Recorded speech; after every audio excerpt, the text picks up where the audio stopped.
Hello coucou. Bienvenue dans un nouvel épisode de la séance du dimanche matin avec Sophie.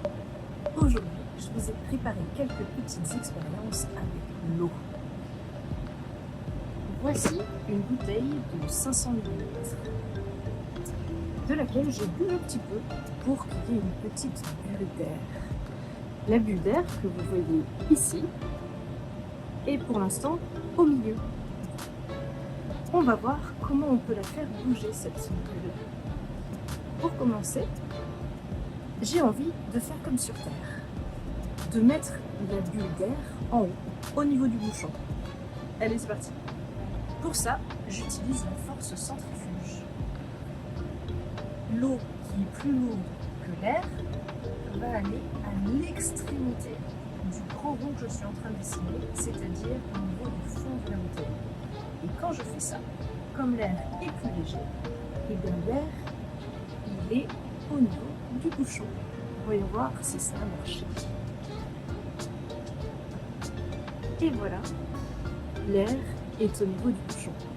Maintenant, si j'ai envie de faire le contraire, si j'ai envie de mettre l'air au niveau du fond de la bouteille, eh bien je vais tout simplement la prendre dans l'autre sens et la faire tourner comme tout à l'heure, mais avec le bouchon à l'extrémité. C'est parti. Des grands cercles pour faire marcher la force centrifuge. Et d'ailleurs, cette force centrifuge, c'est exactement la technique qu'on utilise quand on fait des prises de sang pour séparer le plasma et les globules rouges. Voyons voir si ça a marché. Maintenant, l'air devrait être au niveau du fond de la bouteille. Atterrissage en douceur. Et voilà, je suis obligée de faire des mouvements très lents parce que sinon cette bulle se déplace. On a donc la bulle d'air au niveau du fond de la bouteille. Maintenant, je vais remettre cette bulle d'eau au milieu. Mais pour le faire, je vais l'agiter très fort.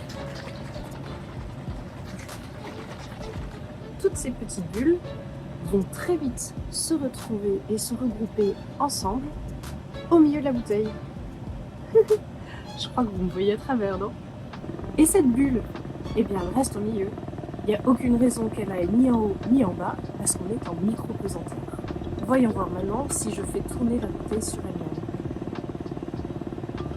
Et bien de la même manière, en faisant tourner la bouteille sur elle-même, la bulle reste au centre.